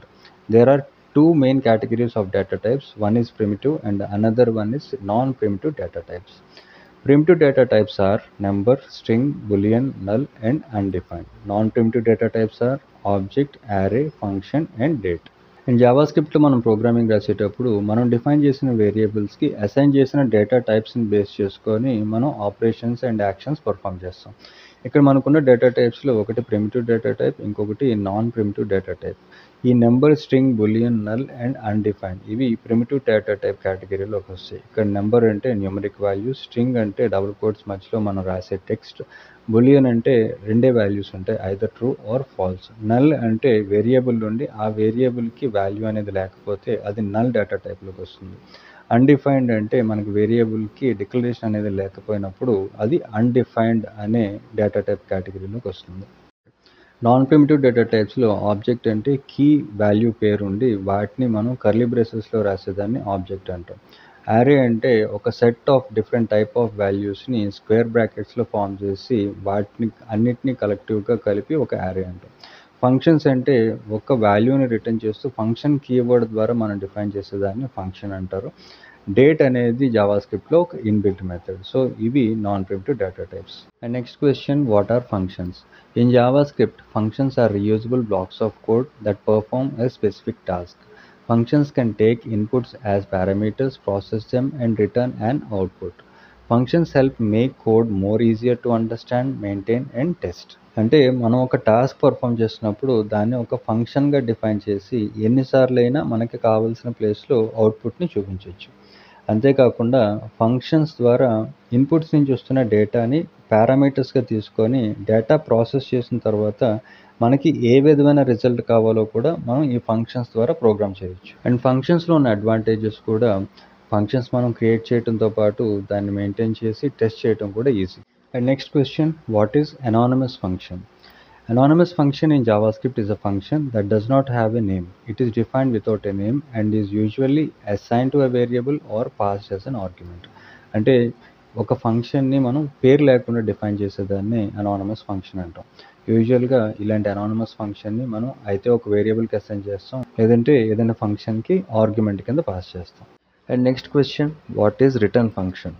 A return function is a function that includes return statement and provides a value back to the calling code when it is executed. అంటే మనం ఒక function create చేసి ఆ function లోపల return keyword use చేస్తూ మనం ఒక statement కానీ లేదా ఏదైనా ఒక వాల్యూ కానీ ఈ ఫంక్షన్ కాల్ చేస్తున్నప్పుడు రిటర్న్ చేసేదే ఈ రిటర్న్ ఫంక్షన్. అంటే ఎగ్జాంపుల్ కింద నేను ఒక 3 ఫంక్షన్స్ క్రియేట్ చేసి ఈ ఫంక్షన్స్ కాల్ అయినప్పుడు ఈ ఫంక్షన్స్ నుంచి వస్తున్న అవుట్పుట్ని డాక్యుమెంట్లో ఇలా ఎగ్జిక్యూట్ చేశాను.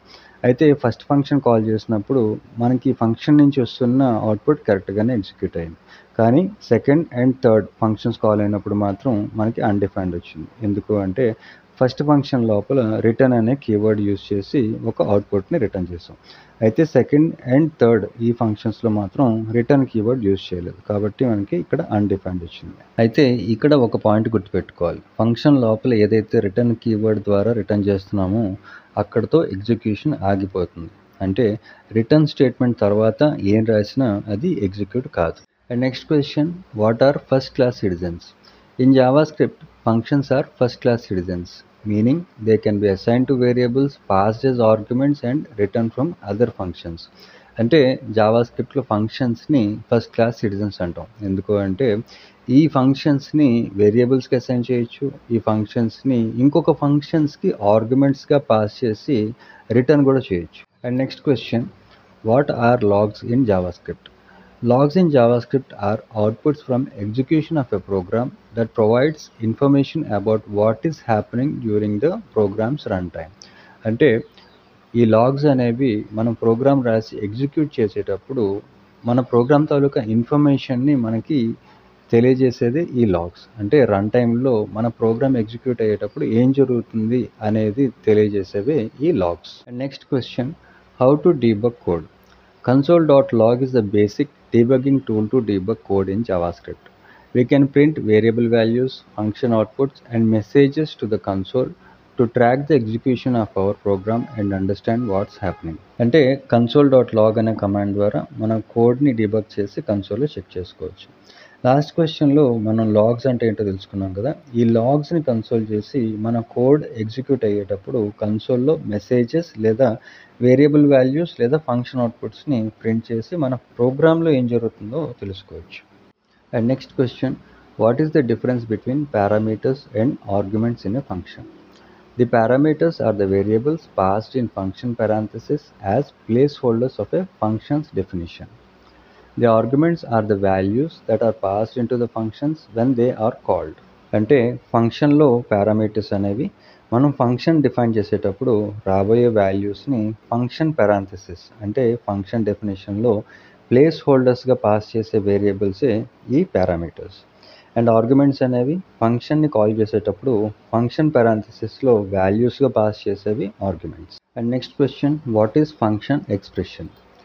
A function expression is a way to define a function and assign it to a variable. The function can be called by invoking the variable followed by parenthesis. అంటే మనం ఒక function create చేసి ఆ ఫంక్షన్ని ఒక వేరియబుల్కి assign చేయటమే function expression. And ఈ వేరియబుల్కి parenthesis ఇచ్చి ఇన్వోక్ చేస్తే అంటే కాల్ చేస్తే వేరియబుల్కి అసైన్ చేసిన ఫంక్షన్లోని అవుట్పుట్ ఎగ్జిక్యూట్ అవుతుంది. And next question, what are scopes and explain its types? The scopes are the context of making variables or functions available to access for coding in different parts of our program. The types of scopes are global scope, local scope and block scope. అంటే scopes అనేవి మనం define చేసిన variables లేదా functions మన కోడింగ్లో use చేసుకోవడానికి అవకాశం ఉందా లేదా అని డిసైడ్ చేసేవే ఈ స్కోప్స్. ముందుగా గ్లోబల్ స్కోప్. గ్లోబల్ స్కోప్ అంటే మనం ఒక వేరియబుల్ డిఫైన్ చేసి ఆ వేరియబుల్ని మనం అప్లికేషన్లో ఎక్కడి నుంచైనా ఎక్కడైనా ఈ వేరియబుల్ని యాక్సెస్ చేసుకొని యూజ్ చేసుకునే అవకాశం ఉన్నప్పుడు అది గ్లోబల్ స్కోప్ అవుతుంది. And next local scope. Local scope అంటే మనం ఒక ఫంక్షన్ లోపల ఒక వేరియబుల్ డిఫైన్ చేసినప్పుడు ఆ వేరియబుల్ని ఈ ఫంక్షన్ బ్లాక్ లోపల మాత్రం యూజ్ చేయగలం తప్పించి ఇలా ఫంక్షన్లో డిఫైన్ చేసిన వేరియబుల్ని ఫంక్షన్ దాటి బయట యాక్సెస్ చేయలేం. ఇదే లోకల్ స్కోప్. తర్వాత బ్లాక్ స్కోప్. బ్లాక్ స్కోప్ కూడా లోకల్ స్కోప్కి చాలా సిమిలర్. అంటే మనకి డిఫరెంట్ బ్లాక్స్ ఉండి ఒక బ్లాక్లో డిఫైన్ చేసిన వేరియబుల్ ఇంకొక బ్లాక్లో యూజ్ చేయడం కుదరదు. అదే block scope. And next question, what is hosting? In JavaScript, hosting is a behavior where variables and function declarations are moved to the top of their containing scope during the compilation phase. This means that you can use variables and functions before they are actually declared in the code. అంటే hosting అనేది జావాస్క్రిప్ట్లో ఒక regular and common behaviour. అంటే మనం ప్రోగ్రామింగ్లో code రాసేటప్పుడు మనం create చేసిన variables and ఫంక్షన్స్ని JavaScript engine ముందుగానే చదివి అర్థం చేసుకొని వాటికి కావాల్సిన మెమరీ సెటప్ని అలాట్ చేస్తుంది. అంటే మనం ఈ వేరియబుల్స్ అండ్ ఫంక్షన్స్ యూజ్ చేయకముందే వాటిని పైకి మూవ్ చేసి మనకి యూజ్ అవ్వడానికి రెడీగా ఉంచుతుంది. దీన్నే హోస్టింగ్ అంటారు. And next question, what are the phases of run time? While execution of JavaScript code, there are several phases that occur during the runtime of JavaScript program. There are parsing, compilation and execution. అంటే జావాస్క్రిప్ట్లో మనం programme రాసి దాన్ని execute చేసేటప్పుడు ఫైనల్గా మనకి output కనిపించే లోపు మనం రాసిన ప్రోగ్రామ్ తాలూకా కోడ్ అనేది సెవరల్ ఫేసెస్లో అంటే డిఫరెంట్ స్టెప్స్లో ట్రావెల్ అయ్యి మనకి లాస్ట్లో ఎగ్జిక్యూట్ అవుతుంది. అవి ఏంటి అంటే parsing, compilation and execution. And run టైంలో ఫస్ట్ స్టెప్ పార్సింగ్. ఈ పార్సింగ్లో the JavaScript engine reads the script and parses it into an abstract syntax tree. దీన్నే AST అంటారు. This involves breaking down the code into tokens and analyzing its structure. అంటే జావాస్క్రిప్ట్లో మనం రాసిన కోడ్ని జావాస్క్రిప్ట్ ఇంజిన్ ముందుగా AST ద్వారా మన కోడ్ని టోకన్స్ కిందకి డివైడ్ చేసుకొని ఒక స్క్రిప్ట్ లాగా చదివి అర్థం చేసుకుంటుంది. దీన్నే పార్సింగ్ అంటారు. పార్సింగ్ ఫేజ్ తర్వాత నెక్స్ట్ ఫేజ్ కంపైలేషన్. ఈ కంపైలేషన్ అంటే the code is compiled into byte code or machine code for faster execution. This is done by the JavaScript engines compiler. అంటే ఈ కంపైలేషన్ ఫేజ్లో జావాస్క్రిప్ట్ ఇంజిన్లో ఉన్న కంపైలర్ మన కోడ్ని కంప్యూటర్కి అర్థమయ్యే బైట్ కోడ్లోకి మారుస్తుంది. అండ్ తర్వాత execution. The JavaScript engine executes the compiled code. During execution, the engine uses execution context and scope chains to manage variables and functions. అంటే ఎగ్జిక్యూషన్ ఫేజ్లో కంపైల్ అయిన కోడ్ని జావాస్క్రిప్ట్ ఇంజిన్ ఎగ్జిక్యూట్ చేస్తుంది. ఇక్కడ ఎగ్జిక్యూషన్ అంటే మనం రాసిన ప్రోగ్రామ్ తాలూకా అవుట్పుట్ కావచ్చు, లేదా స్టేట్మెంట్స్ ప్రింట్ చేయటం కావచ్చు, లేదా డేటాతో డీల్ చేయటం కావచ్చు, లేదా ఆపరేషన్స్ అండ్ ఈవెంట్స్ని పర్ఫామ్ చేయటం కావచ్చు. ఇలా వీటన్నిటిని కూడా ఎగ్జిక్యూషన్స్ అంటాం. అండ్ ఈ ఎగ్జిక్యూషన్ అప్పుడు మనం లాస్ట్ క్వశ్చన్లో హోస్టింగ్ గురించి చెప్పుకున్నట్టుగా మన ప్రోగ్రామింగ్లో ఉన్న వేరియబుల్స్ అండ్ ఫంక్షన్స్ని ఈ జావాస్క్రిప్ట్ ఇంజిన్ స్కోప్ చైన్స్ ద్వారా మేనేజ్ చేస్తుంది. And next question, what is lexical scope? Lexical scope is a concept determined during the compilation phase and is based on where variables and functions are defined in the code rather than where they are used. అంటే lexical scope అనేది compilation ఫేజ్కి సంబంధించిన concept. ఇక్కడ compilation అంటే execution కన్నా ముందు మనం రాసిన కోడ్ని కంప్యూటర్కి అర్థమయ్యే మెషిన్ కోడ్లోకి మార్చేది ఈ కంపైలేషన్ ఫేజ్. ఇక్కడ మనం డిఫైన్ చేసిన వేరియబుల్స్ అండ్ ఫంక్షన్స్ కరెక్ట్గా డిక్లేర్ చేసామా లేదా, వాటికి నేమింగ్ అది కరెక్ట్గా ఉందా లేదా, సింటాక్స్ అది మనం కరెక్ట్గా రాసామా లేదా, ఇవన్నీ చూసుకునేదే ఈ lexical scope. And next question, what is call stock? The call stack keeps track of the functions being executed in the program. When a function is called, a new frame is added to the call stack, and when a function completes, the frame is popped off the stack. And ఇక్కడ call stock అనేది మనం create చేసిన function call అవ్వటం కన్నా ముందు, అంటే execution కన్నా ముందు ఒక ఫ్రేమ్ అనేది క్రియేట్ అవుతుంది. దీన్నే స్టాక్ అంటారు. ఈ స్టాక్ లోపల కాల్ అవ్వబోతున్న ఫంక్షన్ తాలూకా ఇన్ఫర్మేషన్ అంతా ఈ స్టాక్లో స్టోర్ అవుతుంది. లైక్ ఫంక్షన్ పేరు, ఫంక్షన్ పారామీటర్స్, లోకల్ వేరియబుల్స్, ఇలా ఈ ఇన్ఫర్మేషన్ అంతా ఈ స్టాక్లో స్టోర్ అవుతుంది. అది ఈ ఫంక్షన్ ఇంకొక ఫంక్షన్ని రిటర్న్ చేసినట్టయితే ఆ రాబోతున్న ఫంక్షన్ పాత ఫంక్షన్ మీదన ప్లేస్ అవుతుంది. అండ్ ఎప్పుడైతే ఫంక్షన్ ఒకసారి కాల్ అవుతుందో అప్పుడు ఈ స్టాక్ నుంచి ఆ ఫంక్షన్ అనేది రిమూవ్ అయిపోతుంది. అండ్ ఈ ప్రాసెస్ అంటే ఈ స్టాక్లో ఫంక్షన్స్ ఉండి కాల్ అవుతున్నంత వరకు కూడా ఈ ప్రాసెస్ అనేది కంటిన్యూ అవుతూనే ఉంటుంది. దీన్నే కాల్ స్టాక్ అంటారు. అండ్ మీకు రన్ టైంలో ఈ call stacks, event loops, queues ఇవన్నీ ప్రాక్టికల్గా రన్ చేసి అర్థం చేసుకోవడానికి ఈ JSV 9000 అనే సైట్ బాగా ఉపయోగపడుతుంది.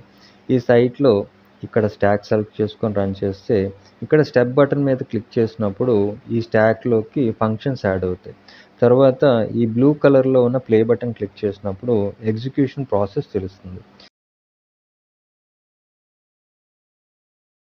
మీకు ఈ కాన్సెప్ట్ ఎక్స్ప్లెనేషన్ కూడా కావాలి అంటే ఈ అబౌట్ బటన్స్ మీద క్లిక్ చేయొచ్చు. And next question, what are conditional statements and explain its types? Conditional statements allow us to execute different blocks of code based on whether a certain condition is true or false. This allows us to make decisions in our code and control the flow of execution. అంటే conditional statements అనేవి మనం coding చేసేటప్పుడు మన కోడ్ని different బ్లాక్స్లో రాసి కొన్ని conditions base మీద అవుట్పుట్ చూపించేదే ఈ కండిషనల్ స్టేట్మెంట్స్. అండ్ కండిషనల్ స్టేట్మెంట్స్లో మనకున్న types if statement, if else, else if, switch statement and ternary operators. If condition అంటే ఇఫ్ కీవర్డ్తో ఒక కండిషన్ బేస్ మీద అవుట్పుట్ చూపించడం. అంటే ఒక కండిషన్ రాసి ఈ కండిషన్ ట్రూ అయితేనే ఈ ఇఫ్ బ్లాక్లో రాసిన అవుట్పుట్ ఎగ్జిక్యూట్ అవుతుంది. ఇఫ్ ఎల్స్ అంటే మనం ఒక కండిషన్ రాసి ఆ కండిషన్ ట్రూ అయినప్పుడు ఈ ఇఫ్ బ్లాక్లో ఉన్న కోడ్ ఎగ్జిక్యూట్ అవుతుంది. కండిషన్ ఫాల్స్ అయితే ఈ ఎల్స్ బ్లాక్లో ఉన్న కోడ్ ఎగ్జిక్యూట్ అవుతుంది. అదే ఎల్స్ ఇఫ్ అంటే కండిషన్ ట్రూ అయితే ఇఫ్ బ్లాక్లో, కండిషన్ ఫాల్స్ అయితే ఎల్స్ బ్లాక్ మాత్రమే కాకుండా ఇంకొక కండిషన్ యాడ్ చేసి ఆ కండిషన్ ట్రూ అయితే అప్పుడు ఎల్స్ ఇఫ్ బ్లాక్లో ఉన్న కోడ్ ఎగ్జిక్యూట్ అవుతుంది. అండ్ తర్వాత స్టేట్మెంట్ స్విచ్ కేస్. స్విచ్ కేస్కి సింటాక్స్ ఇంపార్టెంట్. అంటే స్విచ్ కేస్ రాసేటప్పుడు స్విచ్ కీవర్డ్కి కండిషన్ని పెరాంథసిస్లో వేరియబుల్ పాస్ చేసి ప్రతి కేస్కి కేస్ అనే కీవర్డ్కి వాల్యూ ఇచ్చి బ్రేక్తో ఆ కేసుని ఎండ్ చేయాలి. ఇప్పుడు ఏ కేసులో ఉన్న వాల్యూతో ఈ కండిషన్ మ్యాచ్ అవుతుందో ఆ కేస్ బ్లాక్లో ఉన్న రిజల్ట్ అవుట్పుట్గా వస్తుంది. ఇన్ కేస్ ఏ కేస్ వాల్యూతోని ఈ కండిషన్ మ్యాచ్ అవ్వకపోతే అప్పుడు డిఫాల్ట్ బ్లాక్లో ఉన్న రిజల్ట్ అవుట్పుట్ వస్తుంది. And next ternary operator. Ternary operator కూడా condition true or false base చేసుకొని రిజల్ట్ ఇస్తుంది. అండ్ ఇది రాయటం కూడా ఈజీ. అంటే మనం కండిషన్ రాసేటప్పుడు కండిషన్ని క్వశ్చన్ మార్క్తో కోలన్ ద్వారా డివైడ్ చేసి కోలన్కి లెఫ్ట్ సైడ్లో ఉన్నది ట్రూ వాల్యూ అవుతుంది, కోలన్కి రైట్ సైడ్లో ఉన్నది ఫాల్స్ వాల్యూ అవుతుంది. అంటే కండిషన్ ట్రూ అయినప్పుడు కోలన్కి లెఫ్ట్ సైడ్లో ఉన్న రిజల్ట్ అవుట్పుట్గా వస్తుంది, కండిషన్ ఫాల్స్ అయినప్పుడు కోలన్కి రైట్ సైడ్లో ఉన్న వాల్యూ అవుట్పుట్గా వస్తుంది. And next question, what are loops and explain its types? Loops in JavaScript are control structures that allow to execute a block of code repeatedly based on a specified condition. Loops are useful for automating repetitive tasks and processing collection of data. అంటే మనం ఏదన్నా ఒక black of code లేదా టాస్క్ని రిపీటెడ్గా perform చేయాలంటే loops బాగా ఉపయోగపడతాయి. అంతేకాదు కొన్ని కండిషన్స్ బేస్ మీద ఏదైనా టాస్క్ని ఆటోమేట్ చేసి పర్ఫామ్ చేయొచ్చు. అలాగే మనకి కలెక్షన్ ఆఫ్ డేటా ఉన్నప్పుడు ఆ డేటాని ప్రాసెస్ చేయడానికి కూడా ఈ లూప్స్ ఉపయోగపడతాయి. అండ్ లూప్స్లో ఉన్న types for loop, while loop, do while loop, for in loop, for of loop. బేసిక్గా for loop, while loop and do while loop ఈ 3 లూప్స్ కూడా ఒకే టైప్ ఆఫ్ రిజల్ట్స్ ఇచ్చేటప్పటికి కూడా మనం వీటిని సందర్భాన్ని బట్టి యూజ్ చేస్తుంటాం. ముందుగా లూప్ డిఫైన్ చేసేటప్పుడు ఇనీషియలైజ్ చేసి, అంటే ఒక స్టార్టింగ్ పాయింట్ ఇచ్చి కండిషన్ రాసి ఆ కండిషన్ ఇంక్రిమెంటా డిక్రిమెంటా అని డిఫైన్ చేసి కండిషన్ని బేస్ చేసుకొని రిజల్ట్ అనేది అవుట్పుట్ చేస్తాం. అంటే కండిషన్ ట్రూ అయినంత వరకు అవుట్పుట్ అనేది వస్తూనే ఉంటుంది. దీన్నే లూప్ అంటారు. అండ్ ఈ 3 లూప్స్కి కూడా సింటెక్స్ పరంగా డిఫరెన్స్ ఉంది. అది ఫార్ లూప్కి initialisation, condition, increment or decrement పారాంథసిస్లో ఒకే లైన్లో డిఫైన్ చేస్తాం. అదే వైల్ లూప్లో అయితే స్ప్లిట్ చేస్తాం. డూ వైల్లో అయితే డూ బ్లాక్ ఒకటి యాడ్ చేసి ఇనీషియలైజేషన్ తర్వాత డూ బ్లాక్లో ఇంక్రిమెంట్ ఆర్ డిక్రిమెంట్ ఇచ్చి కండిషన్ని వైల్ కీవర్డ్కి ఉన్న పారాంథసిస్లో కండిషన్ రాస్తాం. అయితే ఈ 3 లూప్స్ మధ్య ఉన్న డిఫరెన్స్ ఏంటంటే ఫార్ లూప్ అనేది మనకి స్టార్ట్ అండ్ ఎండ్ పాయింట్ తెలిసి ఎన్నిసార్లు బ్లాక్ ఆఫ్ కోడ్ ఇటరేట్ అవుతుందో తెలిసినప్పుడు ఫార్ లూప్ యూజ్ చేస్తాం. అదే మనకి ఎన్నిసార్లు ఇటరేషన్ అనేది అవుతుందో కౌంట్ తెలియనప్పుడు కండిషన్ బేస్ మీద ఇటరేట్ చేయడానికి యూజ్ చేసేది వైల్ లూప్. అదే డూ వైల్ లూప్లో కండిషన్ మ్యాచ్ అయినా అవ్వకపోయినా ఖచ్చితంగా ఒకసారి అయితే మాత్రం అవుట్పుట్ వస్తుంది. అంటే కండిషన్ ఫాల్స్ అయితే ఒకసారి, అదే కండిషన్ ట్రూ అయితే కండిషన్ ఫాల్స్ అయినంత వరకు అవుట్పుట్ అనేది వస్తూనే ఉంటుంది. అండ్ ఫార్ ఇన్ లూప్ అనేది మనకి ఒక ఆబ్జెక్ట్ ఉండి ఆ ఆబ్జెక్ట్లో ఉన్న కీస్ని బేస్ చేసుకొని ఆ కీస్కున్న వాల్యూస్ని ఇటరేట్ చేయడానికి యూజ్ చేసేది for in loop. And for of loop అనేది మనకు ఒక యారే ఉండి ఆ యారే లోపల ఉన్న వాల్యూస్ని ఇటరేట్ చేయడానికి యూజ్ చేసేది for of loop. And next question, what are methods and explain its types. A method is a function and a function can also be a property of an object. Methods allow objects to perform specific actions or manipulate their data. అంటే method అనేది బేసిక్గా ఒక function. ఈ ఫంక్షన్ని ఆబ్జెక్ట్లో ప్రాపర్టీగా define చేస్తే అదే method. ఈ method ద్వారా ఆబ్జెక్ట్స్తో కొన్ని యాక్షన్స్ పర్ఫామ్ చేయొచ్చు అండ్ మెథడ్స్తో ఆబ్జెక్ట్లో ఉన్న డేటాను కూడా మ్యానిపులేట్ చేయొచ్చు. అండ్ మెథడ్స్లో ఉన్న types string methods, array methods, object methods. And ఈ స్ట్రింగ్, array, ఆబ్జెక్ట్ మెథడ్స్ వీటి లిస్ట్ అండ్ వీటిని ప్రాక్టీస్ చేయడానికి ఈ W3 స్కూల్ సైట్ బాగా ఉపయోగపడుతుంది. ఇందులో జావా స్క్రిప్ట్కి సంబంధించి ఈ స్ట్రింగ్ మెథడ్స్, array మెథడ్స్, ఈ ఆబ్జెక్ట్ మెథడ్స్ ఎలా యూజ్ చేయాలో ఇన్ డీటెయిల్గా ఉంటుంది. And next question, what are higher order functions. Higher order function is a function that takes one or more functions as parameter and or return a function as a result.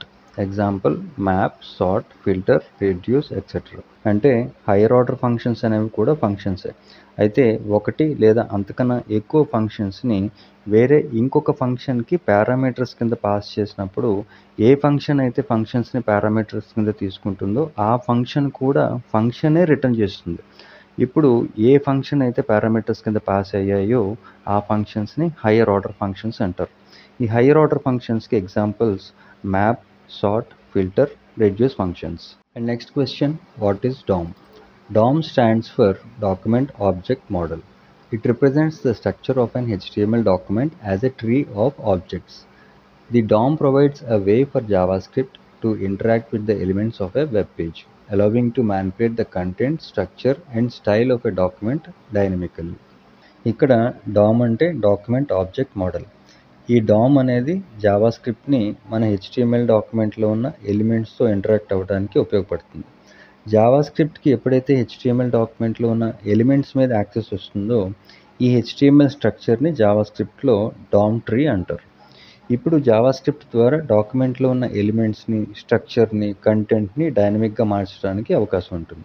And next question, what are nodes? In JavaScript, nodes typically refer to individual elements in document object model. They represent different types of entities within the DOM tree. అంటే nodes అనేవి మన HTML డాక్యుమెంట్లో ఉన్న elements అయినప్పటికీ Java స్క్రిప్ట్లో ఇవే ఎలిమెంట్స్ని target చేసేటప్పుడు nodes అంటారు. ఈ నోడ్స్ ద్వారా మన అప్లికేషన్ని డైనమిక్గా మార్చవచ్చు. అండ్ నోడ్స్లో కూడా టైప్స్ ఉన్నాయి. అవి element nodes, text nodes, attribute nodes, comment nodes, document nodes and document fragment nodes. అలాగే డాక్యుమెంట్లో ఉన్న ఎలిమెంట్స్ని కలెక్టివ్గా టార్గెట్ చేసేటప్పుడు వీటిని నోడ్ లిస్ట్ అంటాం. ఇక్కడ ఎలిమెంట్స్ని టార్గెట్ చేయటం అంటే జావా స్క్రిప్ట్లో ఎలిమెంట్స్ని టార్గెట్ చేయడానికి యూజ్ చేసేవి క్వెరీ మెథడ్స్. ఈ క్వెరీ మెథడ్స్లో కొన్ని get elements by tag name, get elements by class name, query selector all. ఇవి మన ఎలిమెంట్స్లో ఉన్న కంటెంట్ని నోడ్స్ ద్వారా మ్యానిపులేట్ చేసి డైనమిక్గా మారుస్తాయి. అండ్ నోడ్స్ గురించి, నోడ్ లిస్ట్ గురించి బాగా అర్థం చేసుకొని ప్రాక్టీస్ చేయడానికి W3 స్కూల్స్ ఈ సైట్ బాగా ఉపయోగపడుతుంది. ఈ సైట్లో నోడ్ అంటే ఏంటి, ఎలిమెంట్స్ని ఎలా టార్గెట్ చేస్తాం, నోడ్ లిస్ట్ ద్వారా ఒకటి కన్నా ఎక్కువ ఎలిమెంట్స్ని ఎలా టార్గెట్ చేయొచ్చు, ఇక్కడ కొన్ని ఎగ్జాంపుల్స్ ద్వారా తెలుసుకోవచ్చు. And next question, what are DOM targeting methods? Already ఈ క్వశ్చన్ లాస్ట్ టాపిక్లో కవర్ చేసాం, అయినా ఒకసారి ఈ DOM టార్గెటింగ్ మెథడ్స్ ఎన్ని టైప్స్ ఉన్నాయి, ఈ క్వశ్చన్కి ఆన్సర్ ఏంటో ఒకసారి చూద్దాం. The document object model provides a structured representation of HTML documents and allows to interact with the elements in the document. And DOM methods are the way to reach document elements either to get or set value of the elements to make the application dynamic. అంటే DOM targeting methods అనేవి మన elements కొన్న వాల్యూస్ని get చేయడానికి కానీ లేదా set చేయడానికి కానీ ఉపయోగపడతాయి. అండ్ DOM targeting methodsలో ఉన్న types: get element by ID, get elements by class name, get element by tag name, query selector all, get elements by name. ఇవి DOM టార్గెటింగ్ మెథడ్స్లో ఉన్న టైప్స్. అండ్ ఈ కాన్సెప్ట్స్ అన్ని practice చేయడానికి మనకు బాగా ఉపయోగపడేది ఈ W3 రీసోర్స్ అనే సైట్. ఈ సైట్లో జావా స్క్రిప్ట్కి సంబంధించి ప్రతి కాన్సెప్ట్ మీద ఎక్సర్సైజెస్ ఉంటాయి. సో ఈ ఎక్సర్సైజెస్ మనకి కాన్సెప్ట్స్ని ప్రాక్టీస్ చేయడానికి బాగా హెల్ప్ అవుతాయి. Next question, what are events? Events in JavaScript are the actions that happens within the browser as a response, and change in the state of an object is known as an event. Event అంటే బ్రౌజర్లో ఉన్న ఎలిమెంట్స్ని కొన్ని actions ద్వారా object స్టేట్ని మార్చేవే ఈ events. ఇక్కడ state అంటే ఎలిమెంట్స్కి ఉండే properties అని చెప్పొచ్చు. అండ్ ఈవెంట్స్లో ఉన్న types: mouse events, form events, keyboard events and window events. And next question, what is asynchronous JavaScript? In JavaScript, asynchronous refers to operations or tasks that can occur independently of the main program flow, allowing the program to continue running while waiting for the operations to complete. అంటే అసింక్రనస్ని non blocking అంటారు. జావాస్క్రిప్ట్లో asynchronous ద్వారా మనం ఒక task perform చేస్తున్నప్పుడు ఆ task నుంచి వస్తున్న result in case delay అవుతున్నా సరే మన అప్లికేషన్లో ఫ్లో ఆఫ్ ఎగ్జిక్యూషన్ అనేది ఎక్కడా డిస్టర్బ్ అవ్వకుండా మన టాస్క్ని బిహైండ్ ద సీన్స్ పర్ఫామ్ చేసి ఆ రిజల్ట్స్ అనేది ఎగ్జిక్యూట్ అయ్యేలాగా చూసేదే ఈ అసింక్రనస్. అండ్ అసింక్రనస్లో మనకు ఉండే features: call backs, promises and async await. And ఈ కాల్ బ్యాక్ ఫంక్షన్స్కి best example set interval and set time out functions. ఈ ఫంక్షన్స్ ఏంటంటే సెట్ ఇంటర్వెల్తో మనం ఒక టాస్క్ని ఒక టైం పీరియడ్ వరకు రిపీటెడ్గా పర్ఫామ్ చేస్తాం. అదే సెట్ టైమ్ అవుట్ అయితే ఒక టైం పీరియడ్ వరకు టాస్క్ని డిలే చేస్తాం. అండ్ ఈ కాల్ బ్యాక్ ఫంక్షన్స్ని బాగా ప్రాక్టీస్ చేయడానికి మనకి ఉపయోగపడేవి ఈ javascript.info అనే సైట్. ఈ సైట్లో set time out and set interval ఫంక్షన్స్ని ప్రాక్టీస్ చేయొచ్చు. And next question, what is a promise? Promise in JavaScript is an object representing the eventual completion or failure of an asynchronous operation. Promises have 3 stages: pending, fulfilled and rejected. They can be chained using methods like .then and .catch for handling success and errors respectively. జావాస్క్రిప్ట్లో promise అనేది ఒక object. Asynchronous operations perform చేసేటప్పుడు రిజల్ట్లో success లేదా fail అనేది రెండిట్లో ఏదో ఒకటి promise డెఫినెట్గా మనకి రిటర్న్ చేస్తుంది. అలాగే ఈ ప్రామిసెస్కి 3 స్టేట్స్ ఉంటాయి: ఒకటి పెండింగ్, రెండోది ఫుల్ఫిల్డ్, మూడోది రిజెక్టెడ్. అండ్ ఎర్రర్ హ్యాండ్లింగ్లో కూడా ఈ ప్రామిస్ చైన్తో మనకి వచ్చే రిజల్ట్ని .then అండ్ .catch మెథడ్స్ ద్వారా సక్సెస్ మెసేజ్ అయితే .then బ్లాక్లో, ఎర్రర్ మెసేజ్ అయితే .catch బ్లాక్లో చూపిస్తాం. And next question, what is async await? Async await is a feature in JavaScript. The async keyword is used to declare a function as asynchronous, indicating that it will always return a promise. And the wait keyword is used within async functions to pause their execution until a promise is settled, allowing the function to wait for asynchronous operations to complete before proceeding. అంటే already asynchronous అంటే delay అని చెప్పుకున్నాం కదా. ఈ asynchronous ఫంక్షన్స్ని create చేయడానికి use చేసేవి async await. బేసిక్గా async await అనేవి కీవర్డ్స్. ఎప్పుడైతే ఫంక్షన్ డిక్లేర్ చేసేటప్పుడు అసింక్ కీవర్డ్ యూజ్ చేస్తామో ఆ ఫంక్షన్ ప్రామిస్ రిటర్న్ చేస్తుంది.